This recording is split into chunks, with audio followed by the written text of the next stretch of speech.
everybody. Happy Monday. My name is Meg, and I'm here from PowerToFly. I'm part of the marketing team here, and I'll be your host today. I'm super excited to jump in onto this topic of imposter syndrome with Candice. Real quick before we get started, just a couple quick housekeeping items for all of you. All of our events are about audience participation. So if you have a question that you would like to ask, even if you already submitted it prior to today's session, please feel free to come off mute, turn on your cameras if you'd like, and you can ask your question directly of Candice. If you don't have great audio or video but still want to participate, that's awesome. We highly recommend that you do that. Just go ahead and type what other questions you have into the chat. I'll be monitoring the chat while we have today's session, so I'll pull out questions that might appear there. And then, yeah, let's just kick off with some of the questions and we'll go from there. The only other thing I have to say is if I'm talking, please feel free to interrupt.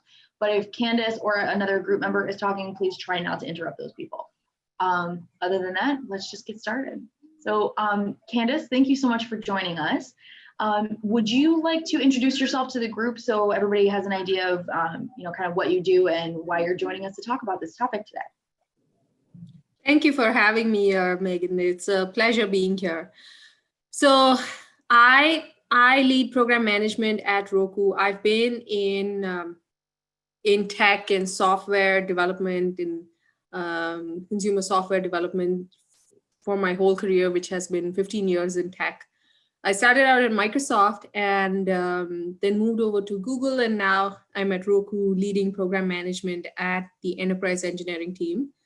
The reason I wanted to talk about this imposter syndrome today is because it is something that a lot of us do experience at different points in our career, and it does affect women and people of color, minorities especially, disproportionately. And it definitely seems like a relevant topic that I thought would resonate with a lot of people. I have a few strategies that I've documented over the years that I would love to share with the group here. Absolutely. Thank you so much for joining us to share that information with us. I think you're right. It's definitely a struggle that you see a lot more, at least is talked about a lot more within those communities. So thank you for joining us today. To get us started with one of the questions that was submitted a lot actually in various ways, this person had asked, what is imposter syndrome and why do so many people seem to suffer from it in this day and age? Yeah, so if you go by the formal definition for imposter syndrome, it's a collection of feelings. So it's not just the one feeling, but a collection of feelings that remain with you and that persist inside of you, even with a record of success or even despite having evident accomplishments and achievements to your credit or to your name. These feelings persist inside of you and they remain with you. And these could include feelings of self-doubt, feelings of not being adequate enough, feelings of being a fraud or being a fake.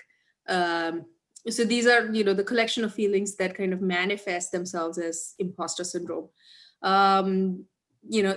And these, it doesn't mean that this, high performing, high achieving or successful individuals are free from this.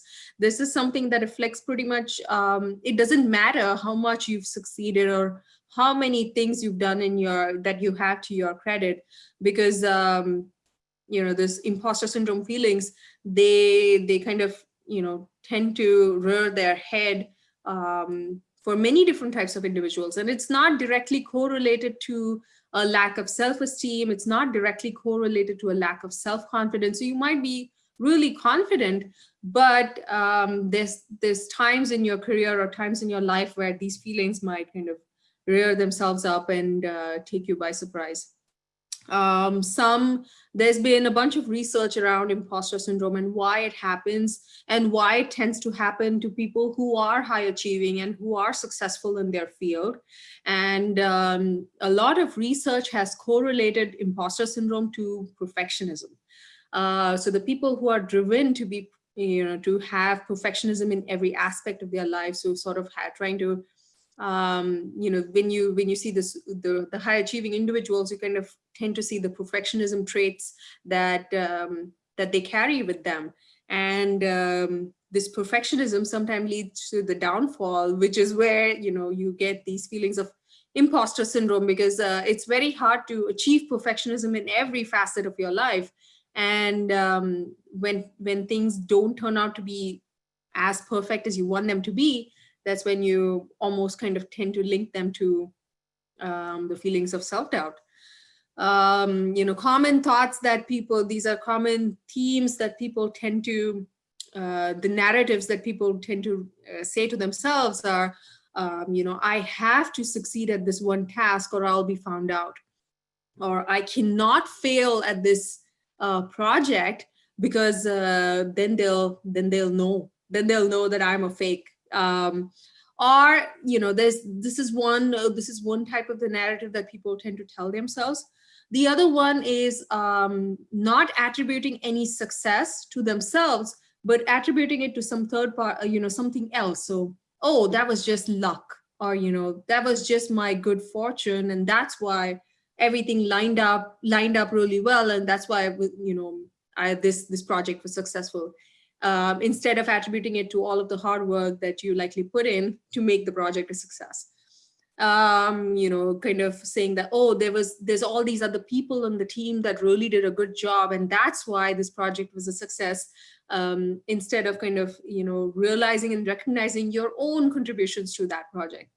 And the other kind of theme that you will see in this is that we try to downplay our own successes, say, oh, this project was a success, but that it was easy, it was no big deal.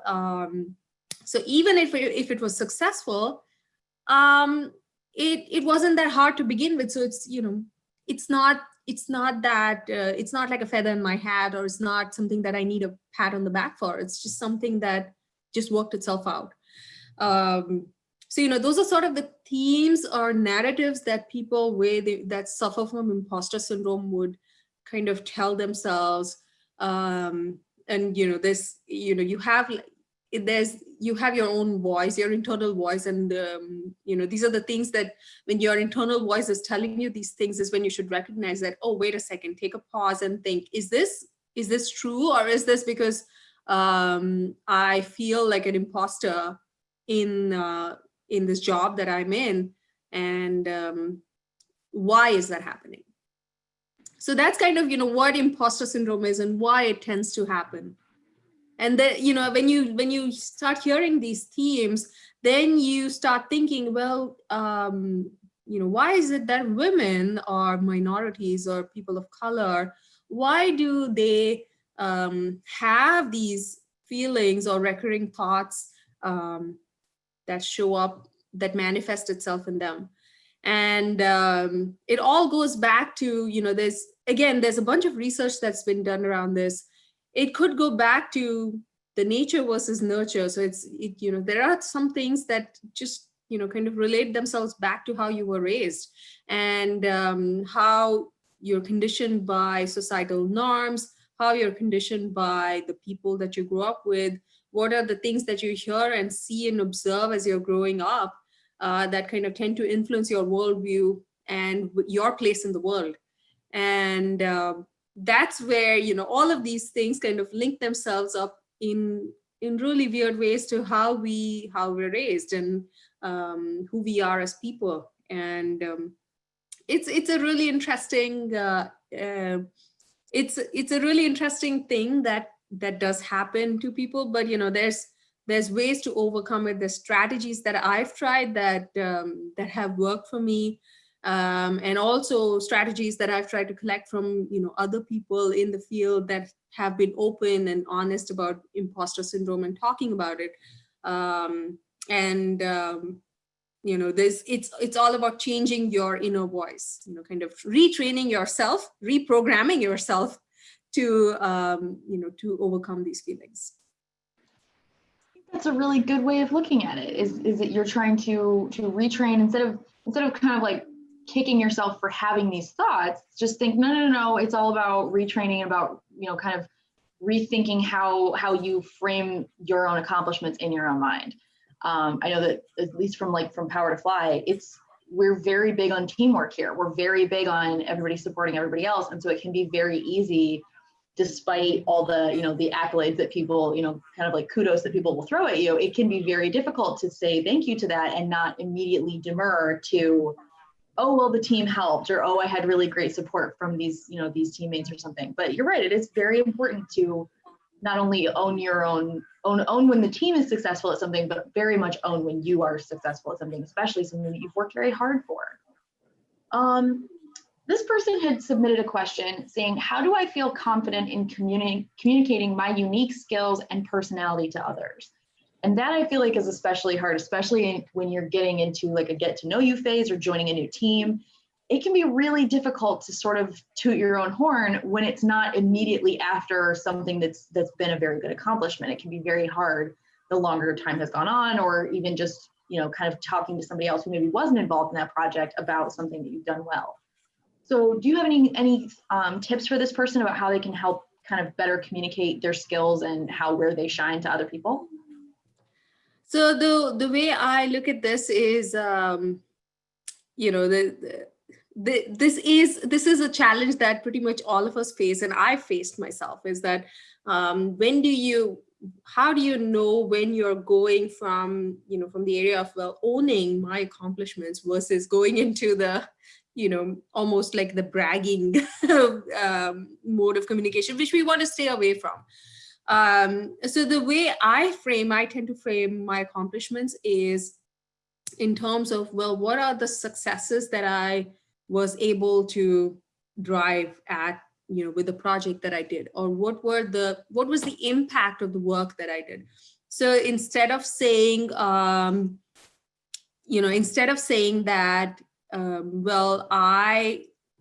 I did this, or I did that, or I did XYZ, I say that, there was a project that I worked on, and that project drove XYZ, dollar saving for the business, or XYZ revenue impact, or we were able to, 95% of the employees at the company were able to see, significant improvement in their productivity. So some kind of data-based impact that you could communicate about the work that you did, that makes it a little bit more, takes it away from you sort of bragging about, or sounding a little more braggy, versus showing the impact of the work that you did like objectively stating it in terms of the data or the impact that you drove.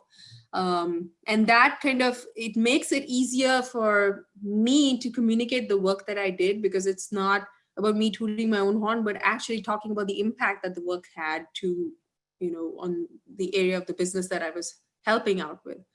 So that's one way that I've tried to kind of, still state all of the work, all of the great work that I did, but take it away from I did XYZ, from here's the impact that I was able to drive. Really good tip. Thank you for that. I'm definitely going to take that one with me after this. It's a lot easier to say, like, to point out to those, kind of impacts, like stats-based impact of like, well, here's what we did. Here's what here's the accomplishment that came from it. So that way you're not just kind of resting on the warm fuzzies of like, I did a good job. It's like, well, no, but here's what happened because of that. So that's really great. Okay. And I do greatly encourage anybody else. We've got 15 minutes left in today's chat. So if you had questions or a specific question that you would like to raise to Candice, please feel free to come off mute and ask. You can also ask it in the chat. I see we've got somebody asking a question in the chat right now. Elisa's asking, if you are experiencing job loss that is unrelated to your job performance, what are some good techniques for overcoming feelings of self-blame in order to help present yourself as a confident job seeker? And I feel like this is going to be more and more common, unfortunately, as people are losing their jobs due to COVID and all of the pandemic-related problems that are happening as a result. So it's really a tough situation to be in, given the current job market and the layoffs happening all around us. I think the only way to kind of overcome that is be open and honest and factual about the job loss has happened. And how do you move forward from that is you present all of the things that you did at your prior job. So what are the experiences that you gained at your prior job, and what are the impacts that you drove at that prior job? Have those written up and documented so that you can clearly speak to what you're bringing to the table.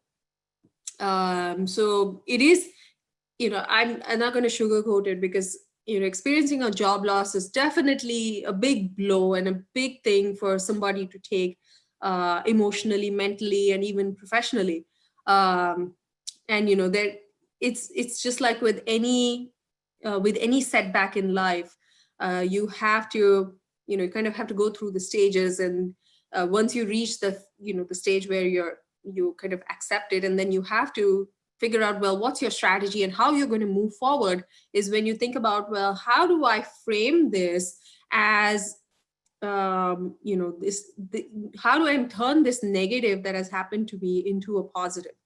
And for doing that is, you first of all figure out, well, what are all of the experiences that I've gained at my prior job, and all of the impacts that I've been able to drive at my prior job, and have that documented, so that you have like a clear sort of repository of your own experiences that you can pull from when you're going to your next interview. And also think about, well, what is it that I'm bringing to the table? Because the reason people have, the reason we have job postings is because there's a need at the company. And then what is it that you are bringing to the table in terms of all of these experiences that you have, and all of the competencies that you've gained over the years, and figure out, well, what's the intersection of what they need and versus what I'm bringing? So how much of it, what is the overlap, and how do I solve this need for this job posting? So it's really about, even though the setback has happened, you've experienced job loss, is kind of, think about it in terms of, well, what are the steps that I have to take to kind of, get past this and move forward? And the imposter syndrome is something that really, could kind of, those feelings could kind of take over and could bring you down. But, this is kind of the time where you have to figure out, I do have these feelings of self-doubt and inadequacy, but, think about all of the good things that you have, that you've built up over the years, and that you're bringing to the table. What is that business need that you are going to solve for that hiring manager? And think, if you try to frame the conversation in those terms versus the narrative of the imposter syndrome, that helps, is kind of change your mindset and change how you're approaching the situation. Absolutely. I think there was somebody in the chat made a really good comment based on what you had said. They said, everything you did for your prior employer still exists and is valid work that enabled that company to stay in business and remains a part of their portfolio. So remembering that they're not going out of business because of something you did. They're having to let you go despite the great work that you did for them that allows them to continue their company and continue their mission. Yes. So yeah, I think that's a really great way of like kind of flipping the script. You're not even really reframing it. You're just looking at it from a different perspective of the issue, which is huge. So thank you for that. Let's see. Ingrid had also asked, do you have any additional resources you'd recommend for a more in-depth self-exploratory analysis and coming up with plans to address a desired change if one exists within yourself?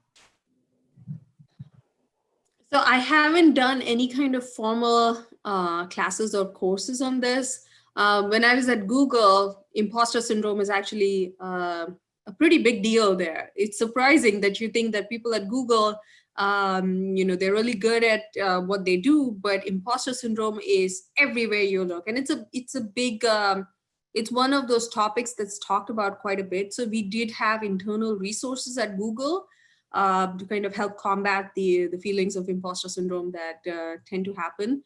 I myself, outside of that, I haven't done any kind of formal training, or I haven't seen any formal training around imposter syndrome. So unfortunately, I don't have any super solid resources that I can point you to. The only thing I would say is that, this is something that it is a personal exercise. It's something that you will have to work on to combat to yourself. Because it is, the way I look at it is that we're on this journey of personal growth. So we have the professional growth aspect of our lives, but there's also the personal growth aspect. And we need to make time. We need to really look inward a lot of times to kind of, understand, just the way we set goals for our professional careers, we need to set goals for our personal selves and take the time to do that. And so I have used that technique to combat these feelings of imposter syndrome. So, and earlier I mentioned is that it's sort of this programming that you have in your brain where these things kind of keep your inner voice keeps telling you these things.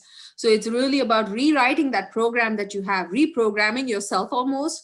And this isn't something that I personally think you would need to go to somebody. It's almost an exercise in self-evaluation and self-realization that you can take on, is that, well, if I tend to, if I'm in this really tough meeting and I instantly tend to go, well, I'm kind of like this weakest link in this room, so I better keep my mouth shut, because if I open my mouth, they're going to know that I'm the imposter in the room. So instead of that, when that this tends to happen, so way before the meeting, way before that you're in that situation, is when you kind of have to sit down, take the time and think about, well, if I'm in, put yourself mentally in that situation and think, well, if I'm in this situation, here's what my inner voice is going to tell me. I know that.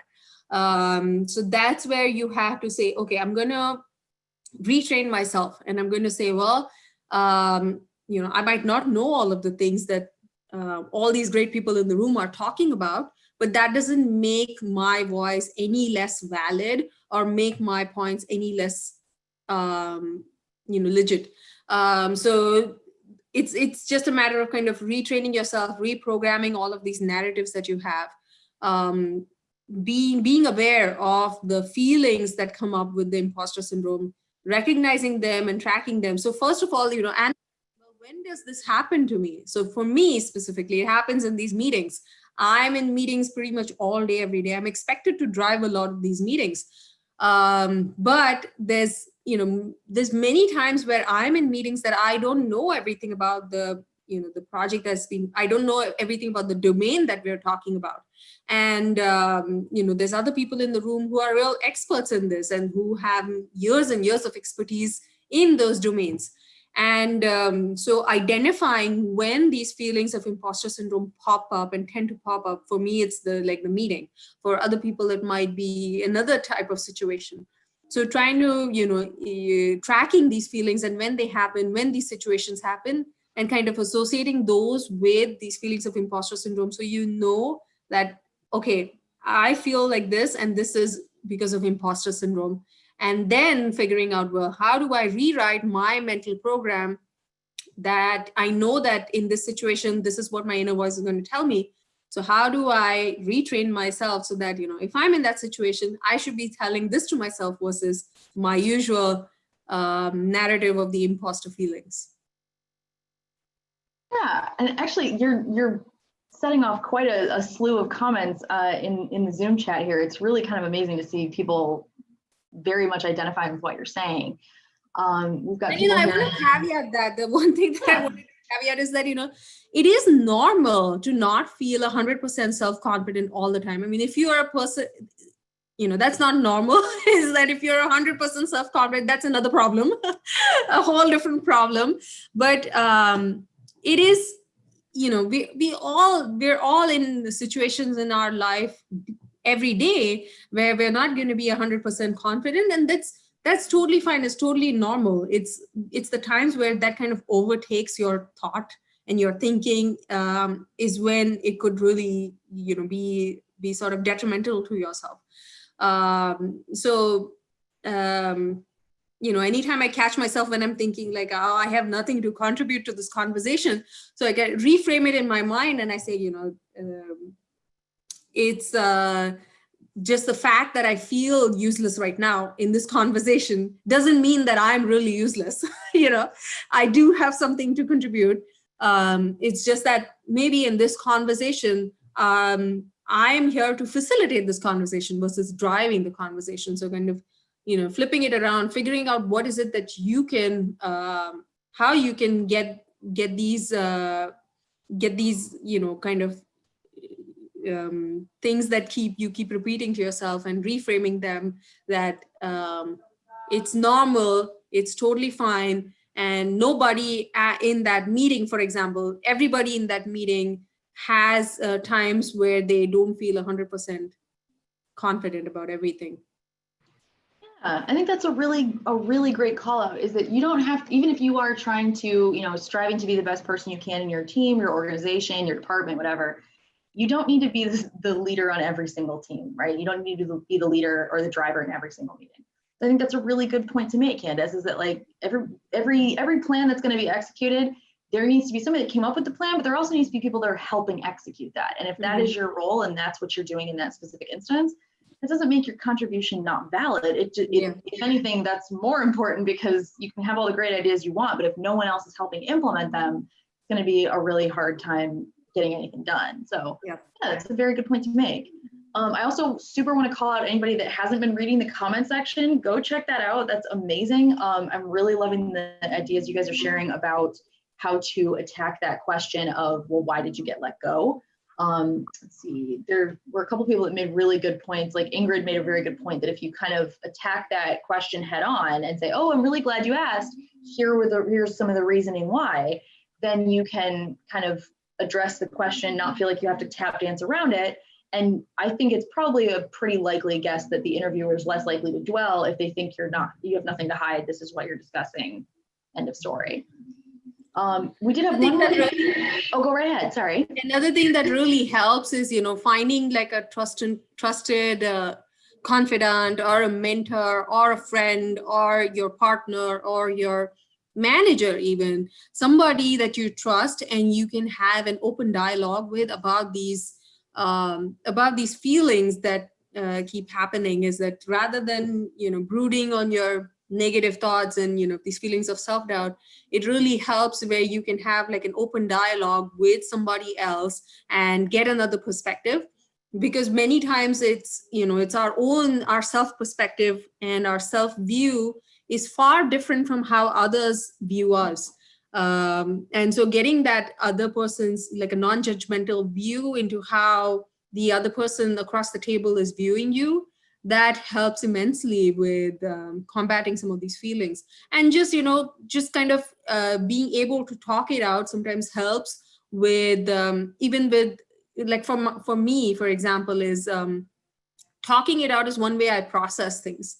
So even if I'm not getting even if I'm not getting the inputs from the other person, just the fact that I'm able to verbalize and talk things out helps me with processing these emotions, because I myself come to conclusions about, when I talk it out is when I think that, oh, really? Yeah, there's this other aspect that I didn't even think about. And I come to those realizations by myself, just by the fact of talking it out. So it helps me a lot to talk it out. And I think that's another important way of combating some of these feelings.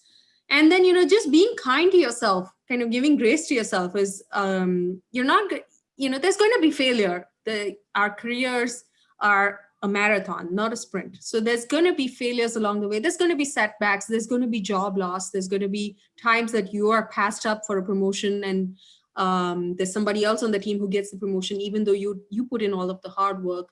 And, these things will happen. It's not a matter of if, it's a matter of when, because what is life if we don't have the ups and downs, right? The downs are the ones that make you cherish the ups a lot more.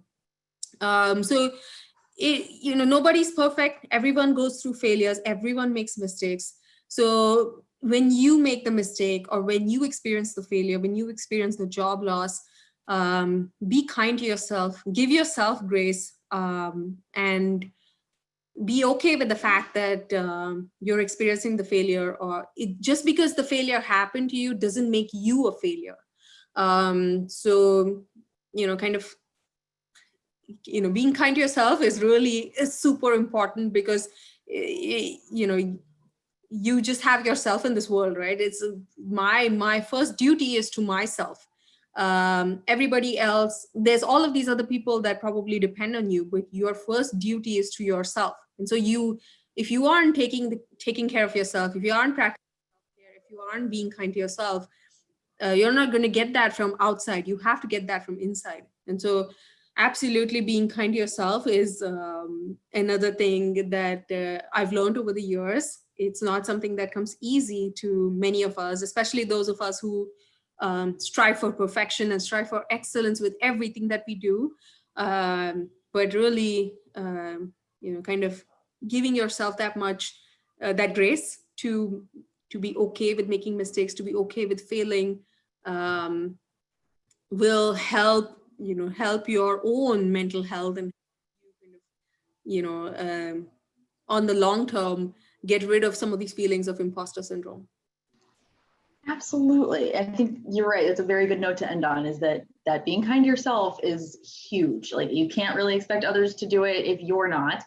And for me personally, pretending that I'm talking about a friend when I'm actually talking about myself puts it into very clear focus very quickly, because there's a lot of really mean things that I'll say to myself that I would never say about a friend. I would never allow a friend to say about me or about another friend. So I think you're right. Thank you for that, Candice. That reframing of, like, make sure you're being kind to start with. Let's start from a base of kindness and then go from there. We are at the end of our time today. I'm so sorry, guys. There were some really great questions asked, and thank you so much to everyone that contributed. Please feel free to reach out if you have further questions. The email address for the main help desk is hi@powertofly.com. I've also dropped a couple links in the chat for some upcoming chats that we're having in this coming week. You can also look, I think our schedule runs out as far as 3 or 4 weeks for some of these chats. So take a look at that. At the calendar, see if there's anything else you'd like to join us for. Candice, I want to say a huge thank you to joining us, for joining us today. This has been lovely, and I want to thank you so much for sharing some very important thoughts with a lot of our community. Absolutely. I enjoyed this conversation as well. Thank you so much for having me. Anytime. Thanks so much, everybody, for joining us. Take care, everyone. Hopefully we'll see you soon on another Chat and Learn or office hour session. Check out that schedule coming up, and hopefully we'll see some of you back starting tomorrow. Talk to you later, guys. Have a nice week. Bye. Bye.